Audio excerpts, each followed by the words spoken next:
أعوذ بالله من الشيطان الرجيم بسم الله الرحمن الرحيم إن الذين تولوا منكم يوم التقى الجمعان إنما استزلهم الشيطان ببعض ما كسبوا ولقد عفا الله عنهم إن الله غفور حليم يا أيها الذين آمنوا لا تكونوا كالذين كفروا وقالوا لإخوانهم إذا ضربوا في الأرض أو كانوا غزا لو كانوا عندنا ما ماتوا وما قتلوا ليجعل الله ذلك حسرة في قلوبهم والله يحيي ويميت والله بما تعملون بصير ولئن قتلتم في سبيل الله أو متم لمغفرة من الله ورحمة خير مما يجمعون ولئن متم أو قتلتم لإلى الله تحشرون. لفظ ترجمہ آیت 4 سورہ آل عمران آیت 155 تا 158. ان الذین بے شک وہ لوگ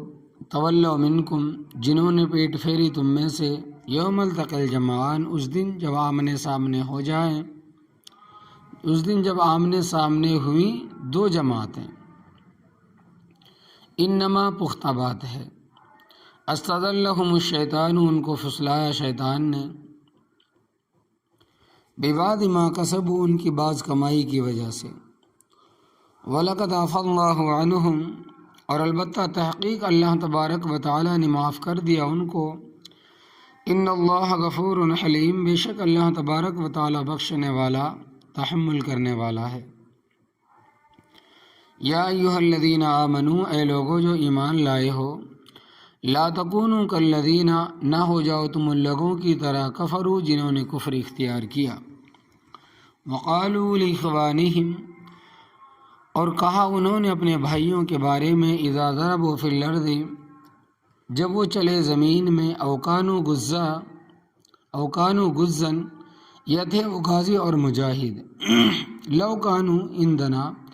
اگر ہوتے وہ ہمارے پاس، ما ماتوا نہ مرتے، وما قتلوا اور نہ قتل کیے جاتے، لیجعل اللہ ذالک تاکہ کر دے اللہ تبارک و تعالی ان کی اس بات کو، حسرتاً فی قلوبہم افسوس کی چیز ان کے دلوں میں، واللہ یحیی اور اللہ تبارک و تعالی ہی زندہ کرتا ہے، ویمیت اور مارتا ہے، واللہ بما تعملون بصیر اور اللہ تبارک و تعالی جو عمل تم کرتے ہو دیکھتا ہے. ولئن قتلتم اور البتہ اگر تم قتل کر دیے جاؤ، فی سبیل اللہ اللہ تبارک و تعالی کے راستے میں، او متم یا طبع موت مر جاؤ، لمغفرۃ من اللہ اللہ تبارک و تعالی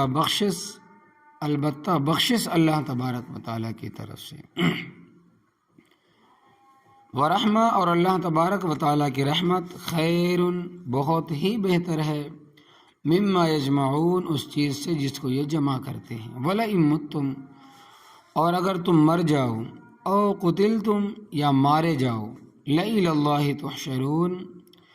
البتہ تم اللہ تبارک و تعالی کی طرف ہی جمع کیے جاؤ گے. آپ تمام حضرات خاصی تفصیل کے ساتھ سن چکے ہیں غزوہ احد میں مسلمانوں کا کافی نقصان اٹھانا پڑا کہ 70 آدمی شہید ہوئے اور بہت سارے زخمی ہوئے، مال غنیمت ہاتھ سے نکل گیا، نبی کریم صلی اللہ علیہ وسلم کا چہرہ اقدس زخمی ہوا، اور کافروں نے طرفین سے اس طرح حملہ کیا کہ 12-13 آدمیوں کے سوا کوئی بھی میدان میں نہ ٹھہر سکا. 12-13 آدمی میدان میں کھڑے رہے اور ڈٹ کر لڑتے رہے، باقی سارے بھاگ گئے. ان بھاگنے والوں میں عثمان بن عفان رضی اللہ تعالی عنہ بھی تھے، جن کو آج تک مخالف معاف کرنے کو تیار نہیں، اور حضرت عثمان رضی اللہ تعالیٰ عنہ کے خلاف یہ ذہن آج کی پیداوار نہیں بلکہ رافضیوں کے دادا عبداللہ بن سبا یہودی یمنی کا تیار کیا ہوا ہے۔ مصر میں اس نے صحابہ کرام رضی اللہ تعالیٰ عنہم کے خلاف ذہن بنایا عموماً اور حضرت عثمان رضی اللہ تعالیٰ عنہ کے خلاف ذہن بنایا خصوصاً، چونکہ حضرت عثمان رضی اللہ تعالیٰ عنہ خلیفہ تھے، اس لیے مصریوں نے ان کے خلاف خوب پروپیگنڈا کیا۔ بخاری شریف اور دیگر کتابوں میں روایت آتی ہے کہ جس کا خلاصہ یہ ہے کہ مسجد حرام میں لوگوں کا ایک مجمع تھا، اس میں حضرت عبداللہ ابن عمر رضی اللہ تعالیٰ عنہما تشریف فرما تھے۔ حضرت ابن عمر رضی اللہ تعالیٰ عنہما ان لوگوں میں درجے کے اعتبار سے بھی بڑے تھے، لہذا کچھ لوگ تو ان سے مسائل پوچھ رہے تھے، کچھ زیارت کر رہے تھے، اور کچھ لوگ ان کی مجلس میں بیٹھنے کو سعادت سمجھتے ہوئے بیٹھے تھے۔ اور حدیث میں آتا ہے کہ نیک لوگوں پر اللہ تبارک و تعالیٰ کی رحمت نازل ہوتی ہے،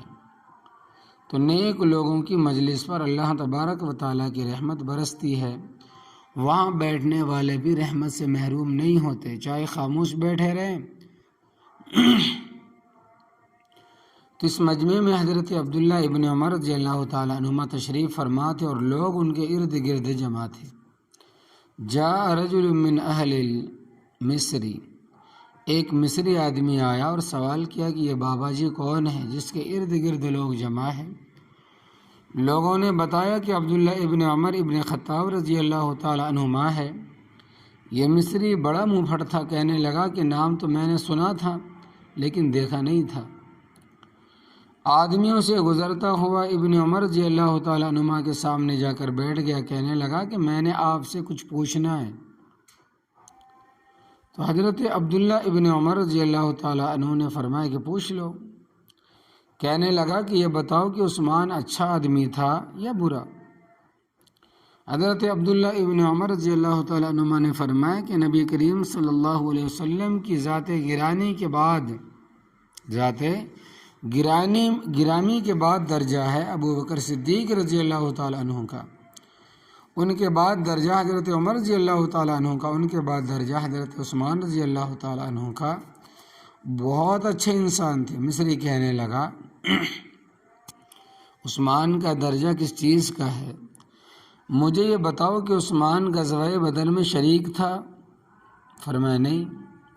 کہنے لگا کہ تمام غزوات میں غزوہ بدر ہی تو بڑا اہم غزوہ تھا، اور اس غزوے میں وہ غیر حاضر رہا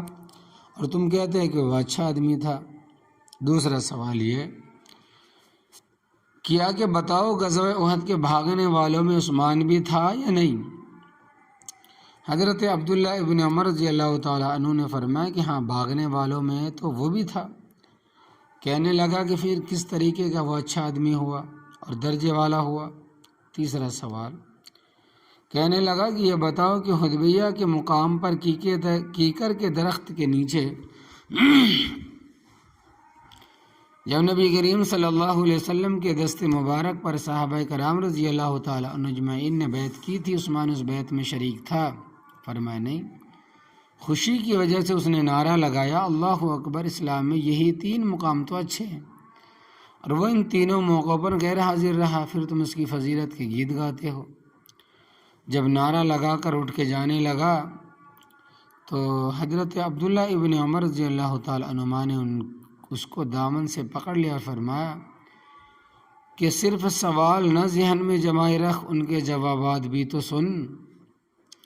بدر کے موقع پر نبی کریم صلی اللہ علیہ وسلم کی بیٹی حضرت رقیہ رضی اللہ تعالیٰ عنہا، جو حضرت عثمانی غنی رضی اللہ تعالیٰ عنہ کے نکاح میں تھی، وہ بیمار تھی اور گھر میں کوئی اور آدمی تھا نہیں، نہ کوئی مرد نہ کوئی عورت، نہ کوئی بوڑھا نہ کوئی جوان، نہ بچے نہ عورت۔ تو غزوہ بدر کے موقع پر حضرت عثمانی غنی رضی اللہ تعالیٰ عنہ نے بھی چاہا، پانی کی جو کپی ہے وہ لی اور ستو اور کچھ کھجور والا تھیلا بھی پکڑا اور تلوار اور ضروری ہتھیار بھی لیے، اور نبی کریم صلی اللہ علیہ وسلم کے ساتھ چل پڑے۔ نبی کریم صلی اللہ علیہ وسلم نے فرمایا کہ عثمان تو نہیں جا سکتا۔ عرض کیا کہ حضرت اول غزوۃ فی الاسلام، اس میں یہ پہلا غزوہ اور جہاد ہے اور میں اس میں شریک نہیں ہو سکتا۔ فرمایا کہ نہیں ہو سکتا۔ حضرت کیوں؟ فرمایا کہ تیری بیوی میری لخت جگر بیٹی سخت بیمار ہے، تیرے گھر تیرے سوا کوئی آدمی ہے نہیں،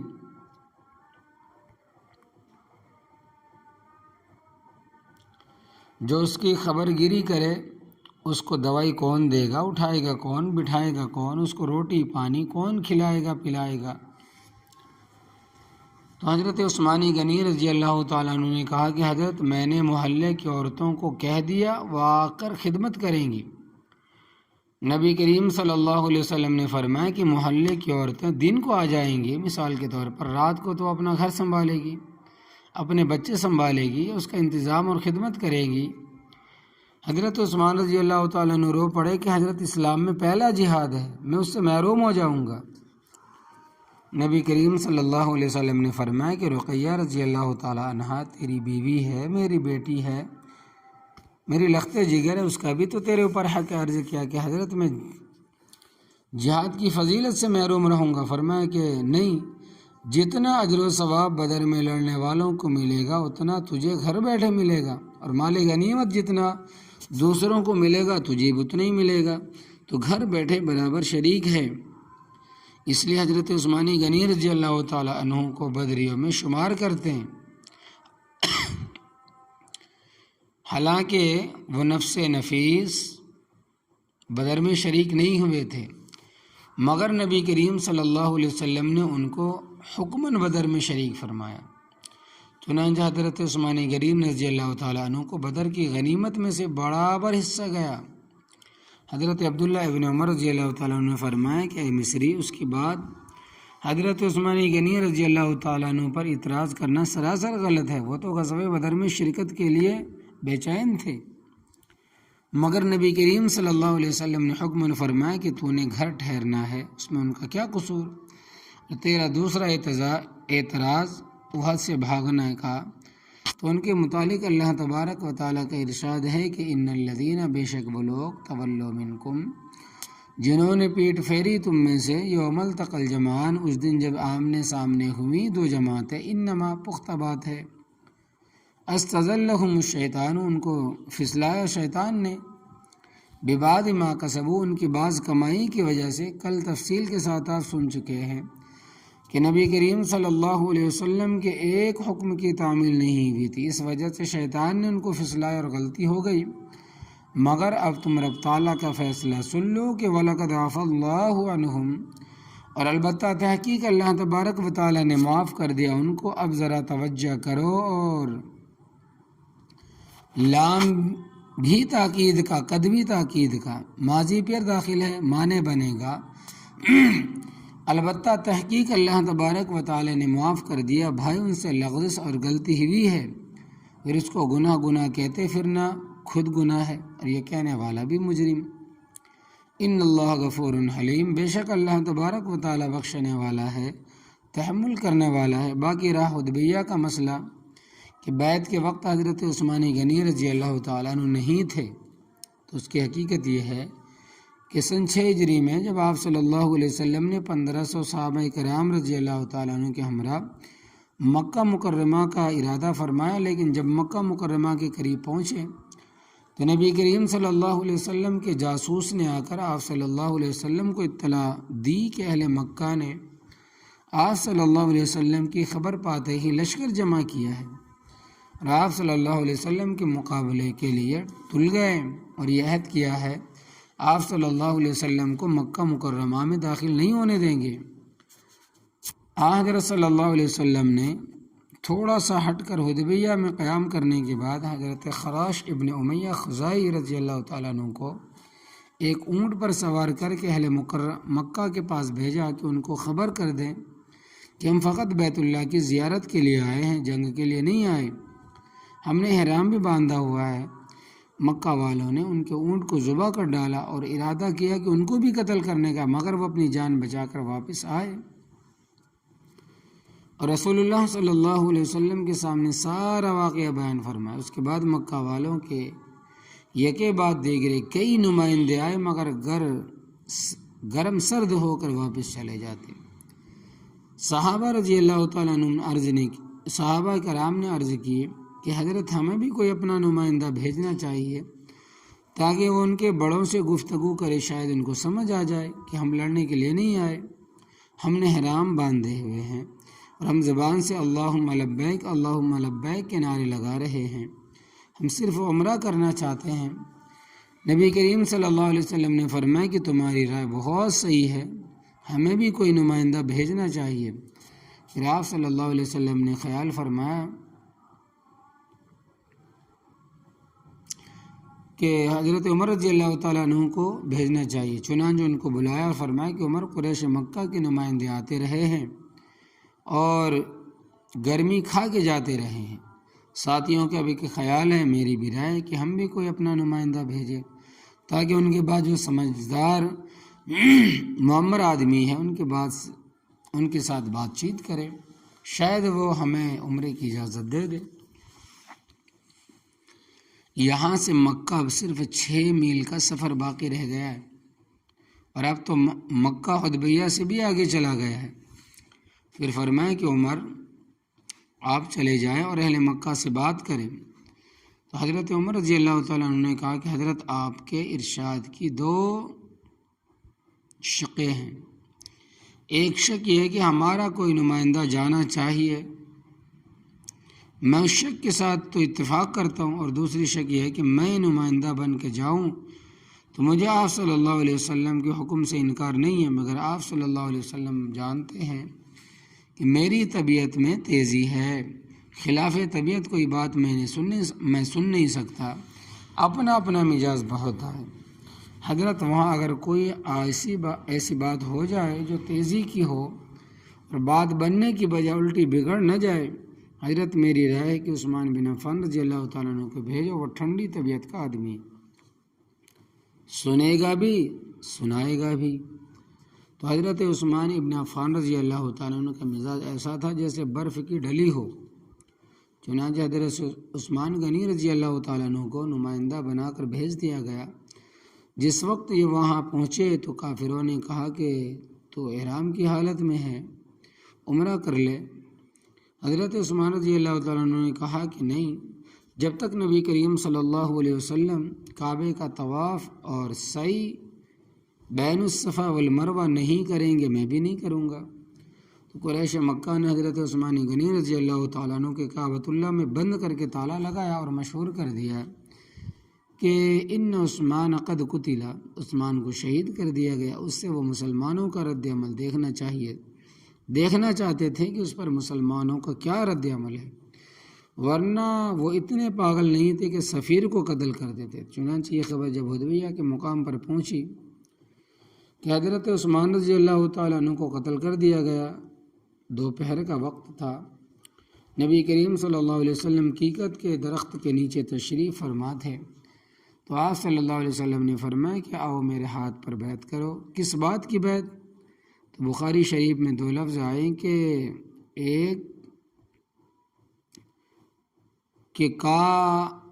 ایک چیز یہ کہ ہم جانیں قربان کر دیں گے اور سفیر کا بدلہ لیں گے، اور دوسرا لفظ آتا ہے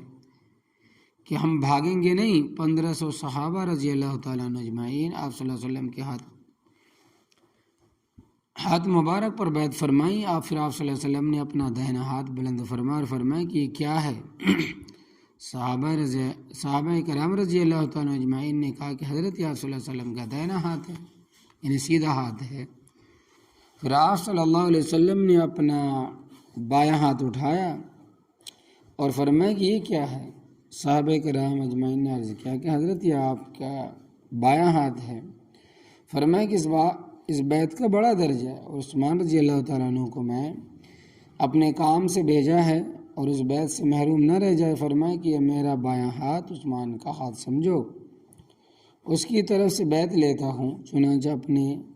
بایاں ہاتھ کو دائیں ہاتھ پر رکھ کر فرمایا کہ یہ بیعت عثمان کی جانب سے ہے۔ اس بیعت کا تو سبب بھی حضرت عثمان غنی رضی اللہ تعالیٰ عنہ تھے، اور ان کی طرف سے آپ صلی اللہ علیہ وسلم نے بیعت بھی لی تو وہ کس طرح محروم ہو گئے؟ معاذ اللہ تعالیٰ۔ تو ان وجہوں سے حضرت عثمانی غنی رضی اللہ تعالیٰ عنہ سے اعتراض کرنا بڑی نادانی اور حماقت ہے، بیوقوفی ہے۔ اللہ تبارک و تعالیٰ سمجھ عطا فرمائے کہ آگے اللہ تبارک و تعالیٰ نے منافقوں کی ایک شرارت کا ذکر فرما کر مسلمانوں کو ان سے بچنے کی نصیحت فرمائی کہ یا ایھا الذین آمنو، اے لوگو جو ایمان لائے ہو، لا تکونوا کالذین کفروا، نہ ہو جاؤ تم ان لوگوں کی طرح جنہوں نے کفر اختیار کیا، یعنی منافقین۔ وقالوا لاخوانہم، اور کہا انہوں نے اپنے بھائیوں کے بارے میں کہ اذا ضربوا فی الارض، جب وہ چلے زمین میں مدینہ منورہ سے جہاد کے لیے، او کانوا غزاً، یا تھے وہ غازی اور مجاہد۔ منافقین کے ساتھ رشتہ داریاں تو تھی نہیں، کوئی کسی کا باپ تھا، کسی کا چچا تھا، کسی کا بھائی تھا، تو انہوں نے یہ کہا کہ لو کانوا عندنا، اگر ہوتے وہ ہمارے پاس، ماتوا وما قتلوا، نہ مرتے اور نہ قتل کیے جاتے۔ یعنی منافق کہتے کہ ہم جاتے وقت کہا تھا کہ ہم نے جاتے وقت کہا تھا کہ نہ جاؤ، لیکن ہماری بات کسی نے نہیں سنی، اگر ہماری بات مان لیتے تو بچ جاتے۔ فرمائے کہ ان کافروں کی طرح نہ ہو جاؤ جو یہ کہہ رہے ہیں، لیجعل اللہ ذلک حسرۃ فی قلوبہم، تاکہ کر دے اللہ تبارک و تعالیٰ ان کی ذرا بات کو افسوس کی چیز ان کے دلوں میں۔ اللہ تبارک و تعالیٰ منافقوں کے دلوں میں حسرت پیدا کر دے کہ جب قیامت کے دن غازیوں اور مجاہدوں کو درجے ملیں گے تو یہ منافق افسوس کریں گے اور کہیں گے کاش کہ ہمارے بدن اور قینچیوں سے کاٹ دیے جاتے اور ہم بھی ان کی راہ پر چلتے، مگر اب پچھتائے کیا ہوا جب چڑیا چگ گئی کھیت۔ واللہ یحیی و یمیت، اور اللہ تبارک و تعالیٰ ہی زندہ کرتا اور مارتا ہے۔ واللہ بما تعملون بصیر، اور اللہ تبارک و تعالیٰ جو عمل تم کرتے ہو دیکھتا ہے۔ اللہ تبارک و تعالیٰ فرماتے ہیں کہ وَلَئِنْ قُتِلْتُمْ فِي سَبِيلِ اللَّهِ، اور البتہ اگر تم قتل کر دیے جاؤ اللہ تبارک و تعالیٰ کے راستے میں،